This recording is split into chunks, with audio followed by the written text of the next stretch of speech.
जय Hind to all my respected aspirants. मैं करुण आप सभी का करुण क्लासेस के माध्यम से स्वागत करता हूं। देखिए, आज जो हमारी चर्चा होने वाली है वो होने वाली है, जैसे हम कहते हैं राइट्स। प्रधानमंत्री के अपने राइट्स हैं, राष्ट्रपति के अपने राइट्स हैं। मतलब राइट्स का ये जो अधिकार शब्द है, ये जो राइट्स वाला शब्द है, इसका इस्तेमाल हम हर जगह कर देते हैं। तो देखिए, जो हमारे हॉफील्डियन हैं या हॉफील्ड साहब हैं, इन्होंने इसमें रिसर्च करी और हमें कुछ समझाया कि जो राइट्स होते हैं वो एक जनरल टर्म होती है।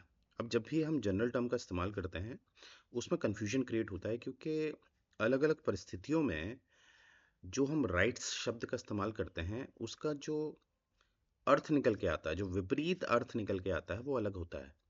अब इसका क्या मतलब है? इसका मतलब है, जैसे आपको ऐसे समझ में आएगा कि कोई भी शब्द होता है, शब्द किस कंटेक्स्ट में इस्तेमाल किया जा रहा है उसी से उसका अर्थ निकल के आता है। जैसे मैं एग्जांपल देता हूँ आपको। जैसे एक शब्द है आपका सैंक्शन। ये देखिएगा, एक शब्द है आपका सैंक्शन।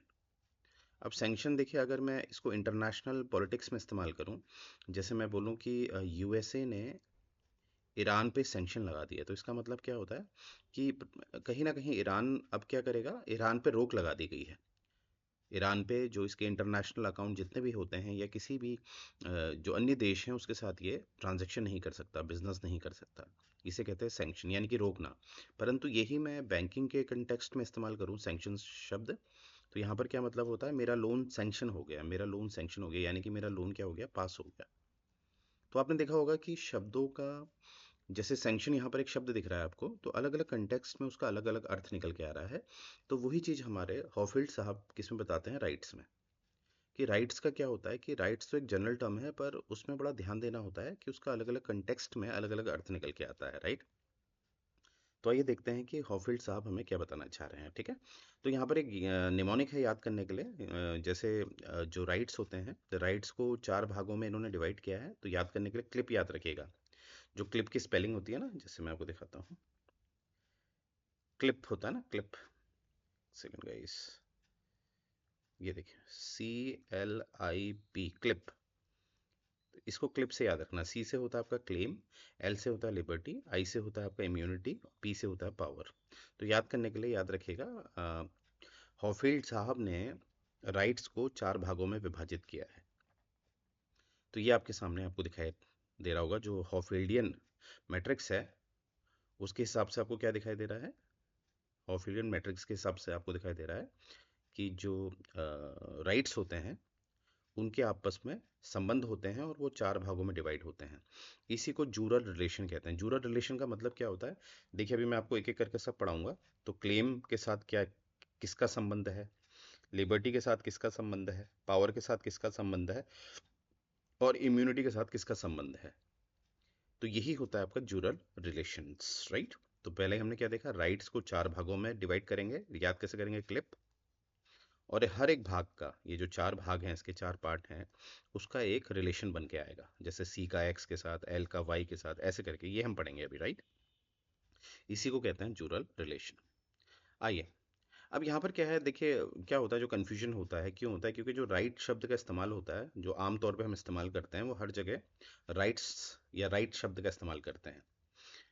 अब प्रॉब्लम क्या होता है, मैंने बताया कि अलग अलग कंटेक्स्ट में आपको समझना होता है। इसमें तो हम आमतौर पे ये बात कर देते हैं, तो वो कन्फ्यूजन क्रिएट करता है। इसीलिए हमारे जो हॉफेल्ड साहब हैं, 1913 में इन्होंने इस चीज़ को, जो जूरल रिलेशनशिप है, उसको आइडेंटिफाई किया। आइडेंटिफाई मैंने अभी बताया, राइट को किस में डिवाइड किया है, चार में, क्लिप में। आइए देखते हैं। अब देखिए, यहाँ पर है क्लेम, यहाँ पर है लिबर्टी, यहाँ पर है पावर, यहाँ पर इम्यूनिटी। बता रखा है राइट का मतलब क्या होता है। जैसे राइट में, सॉरी, राइट में जो क्लेम होता है, क्लेम का मतलब क्या होता है, right in the strict sense. Liberty का मतलब क्या है, ऑल्सो कॉल्ड प्रिविलेजेस, लिबर्टी में आपको प्रिविलेज मिलती है, राइट। पावर, जिसमें आपके पास एबिलिटी होती है, आप कुछ भी चेंज कर सकते हैं। और इम्यूनिटी क्या है, प्रोटेक्शन फ्रॉम द पावर। एक इसको मैं वैसे एग्जांपल से बता देता हूँ आपको। जैसे क्लेम होता है, ठीक है, जैसे आप क्लेम करते हैं, जैसे आपके पास क्लेम है कि आर्टिकल 21 के द्वारा, जैसे भारत के संविधान में आर्टिकल 21 क्या होता है, राइट टू लाइफ आपको देता है, राइट टू लाइफ। तो आपका जीवन सुरक्षित रहे, ये आप क्लेम करते हो हमेशा।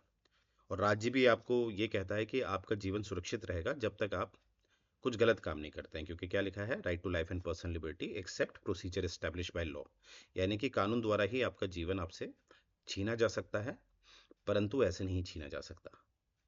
तो अगर आप कोई कानून को नहीं तोड़ेंगे जिससे आपका जीवन छीना जाएगा, तो आपका जीवन आप क्लेम कर सकते हो, आपको कोई भी स्टेट के द्वारा खतरा नहीं होगा। तो ये क्लेम होता है। लिबर्टी आप देखिए, जैसे आर्टिकल 19 है आपका, तो देखिए आपको कुछ बोलना है, स्पीच है, एक्सप्रेशन है, कहीं रहना है, असेंबल होना है, कोई भी प्रोफेशन ऑप्ट करना है, ये सब आपकी लिबर्टी होती है। लिबर्टी यानी कि आप स्वतंत्र होते हैं तय सीमा के अनुसार।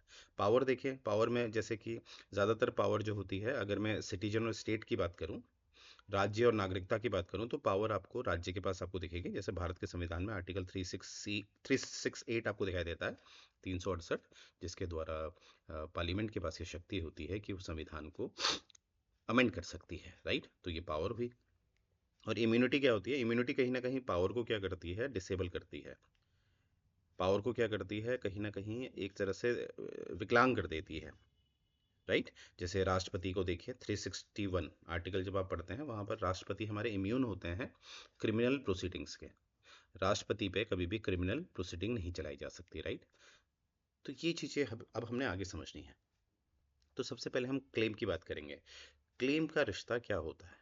देखिए, जब भी कोई क्लेम होता है, जैसे पर्सन ए है, वो अगर क्लेम करता है कि मेरा जीवन सुरक्षित रहे आर्टिकल 21 के तहत, तो ये किसी और पे एक जिम्मेदारी बना देता है, ड्यूटी बना देता है, कर्तव्य बना देता है। यहाँ पर एक कर्तव्य किस पे बनाता है, स्टेट पे, राइट। यहाँ पर पर्सन ए हमारा सिटीजन है भारत का, तो इसके पास राइट टू लाइफ है, तो उस जीवन को सुरक्षित किया जाएगा स्टेट के द्वारा, तो स्टेट पे ड्यूटी बनाता है। तो यहाँ पर आपने देखा, जो क्लेम होता है उसका जो जूरल रिलेशन होता है, वो होता है ड्यूटी पे। जैसे आपने साइंस में भी पढ़ा होगा, every action has equal and opposite reaction, वही इसमें होता है। तो क्लेम अगर किया जाएगा, जो आपके मौलिक अधिकार होते हैं वो ज़्यादातर क्लेम में आते हैं, तो वो कहीं ना कहीं राज्य पे कर्तव्य लेके आते हैं, राइट। इसलिए आपने देखा होगा, राज्य की तरफ से पुलिस व्यवस्था होती है, सीबीआई डिपार्टमेंट होते हैं, इस तरह से न्यायपालिका होती है, जिससे कि आपका जीवन वो सुरक्षित रखेंगे। अगर आपके जीवन पे खतरा होगा, तो जो हमारे राज्य के विभाग होते हैं, चाहे वो पुलिस है, चाहे वो न्यायपालिका संस्थान है, वो आपकी क्या करेगी, सुरक्षा करेगी आपके जीवन की, राइट। तो ये होता है आपका रिलेशन, याद रखिएगा ये बात, this is your claim, right.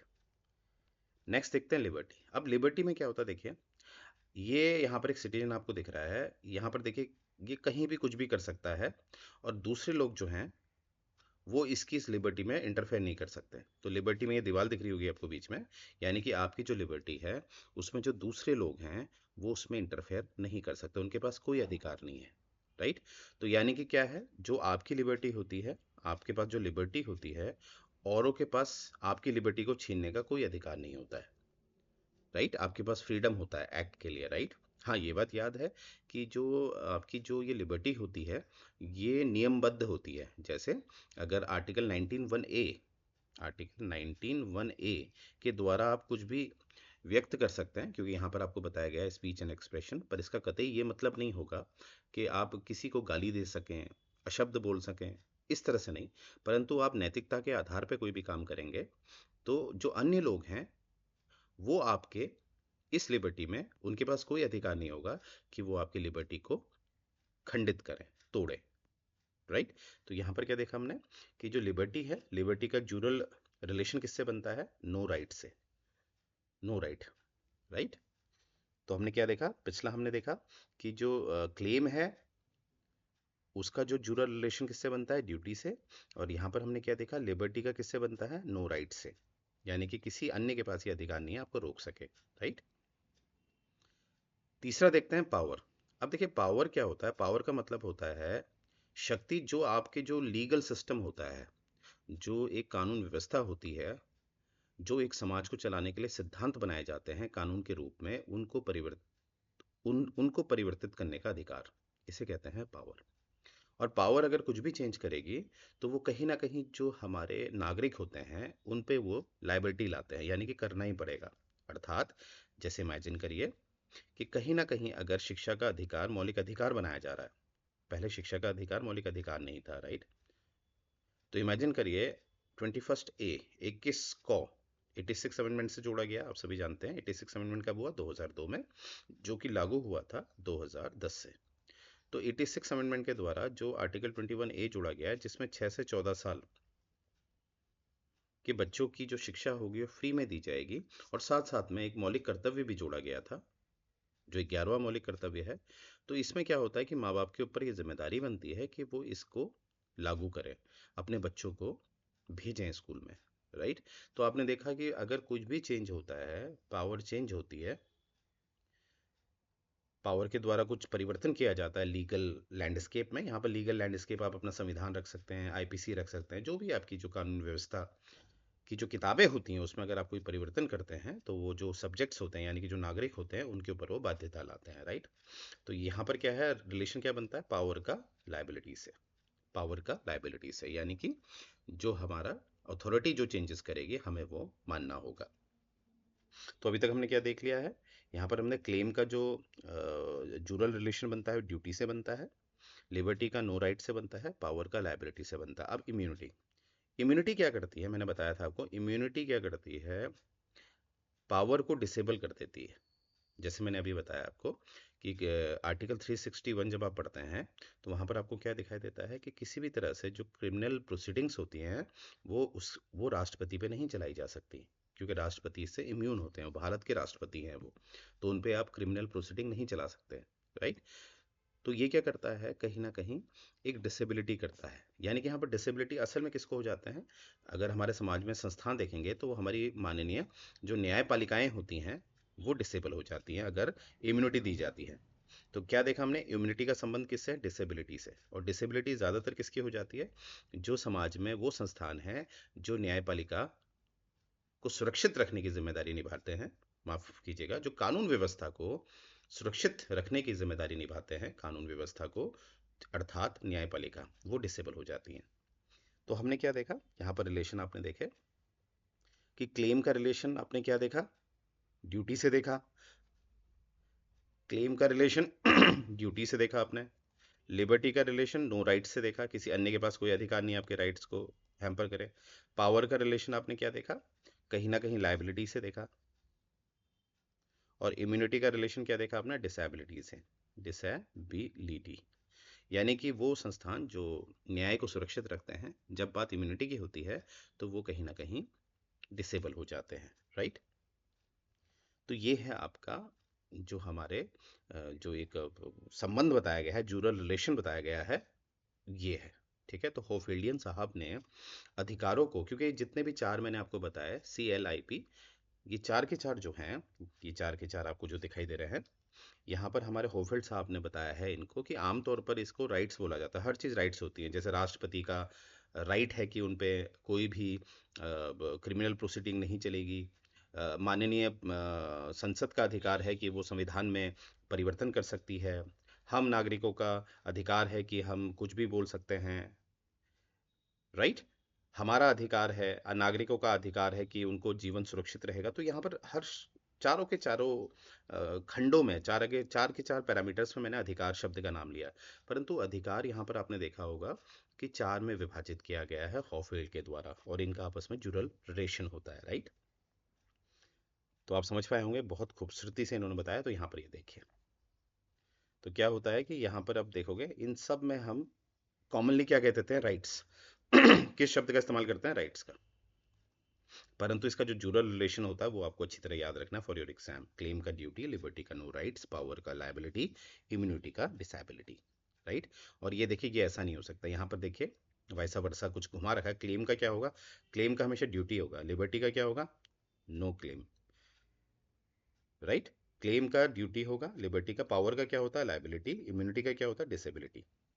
No claim का मतलब हो गया नो राइट। नो राइट, हाँ, कंफ्यूज मत होइएगा, एक ही बात है। तो यहाँ पर देखिए ये गलत है, सही क्या है? ये है, देखिए, राइट। तो यहाँ पर आपको इस तरह से कर रखा।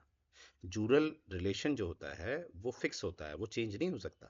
क्लेम का हमेशा ड्यूटी होगा, लिबर्टी का हमेशा नो राइट होगा या नो क्लेम होगा, पावर का हमेशा लायबिलिटी होगा, और इम्यूनिटी का हमेशा डिसेबिलिटी होगा, राइट। ये चीज आपने अच्छी तरह याद रखनी है।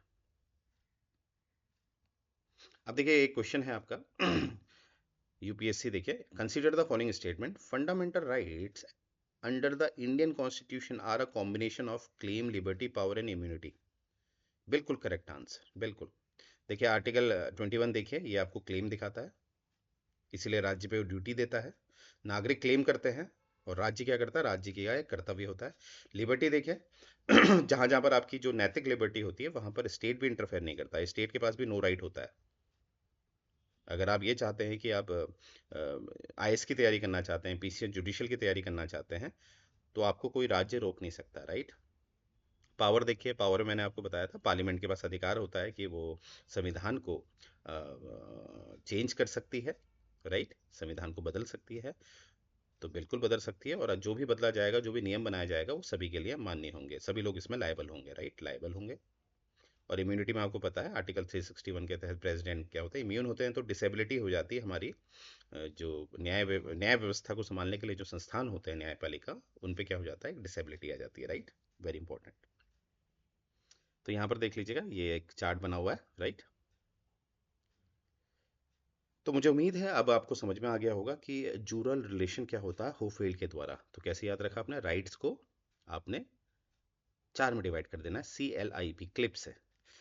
तो अगर आपको ये मेरा पढ़ाया हुआ पसंद आ रहा है तो लाइक करिए, सब्सक्राइब करिए और कमेंट करिए। अगर आपको कुछ भी, कुछ और इसमें सुधार चाहिए या चीज़ें पसंद आ रही हैं तो उसमें आप कमेंट करिए, वो थोड़ा सा क्या करता है, मुझे वो प्रोत्साहित करता है, आपके कमेंट, राइट। तो यहीं से सेशन एंड करते हैं। जय हिंद गाइस।